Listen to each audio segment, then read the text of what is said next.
سلام عمو جان، خوبی؟ لیف میفروشی؟ چنده لیفا؟ کیسه ها چنده؟ باریکالله. کاسب شدی واسه خودت. بابات کجاست؟ مادرت کجاست؟ الان دیگه مرد خونه تو شدی؟ باریکالله باریکالله. عمو جان من یه جا بخوام اینا رو همه رو بخرم چقدر میشه؟ ای بابا قربونت بشم. الان مرد خونه تو شدی؟ جای مادر میه وای میسی ها؟ یعنی مادر میوافه؟ بعد ای تو بشم. یه کیسه داری که من اینا رو یه چند تا بردارم قربونت بشم؟ من یه چند تا وایزت میخوام خرید کنم. چقدر میشه کلش؟ حساب کنی؟ بعد ای تو بشم.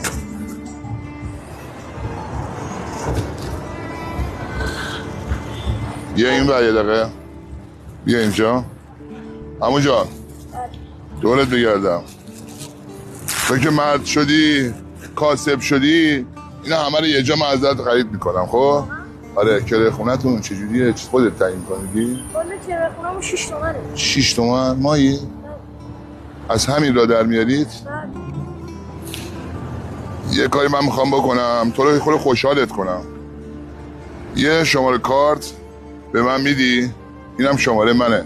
هر موقع خواستی زنگ میزنی. من 5 ماه کرایه‌تون رو میخوام با اجازه توی مرد پرداخت کنم که بری به مادرت برسی بری خونتون. اینا رو هم بگی دسته داره قرمه بشم. اینا رو هم همه رو بگی بهشت باشه یه روز دیگه هوا خوب بود بیا بساط کن اینجا بفروش.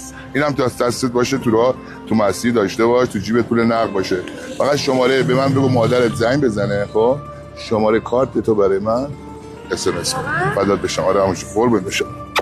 برو دورت بگردم. برو مراقب خودت باش.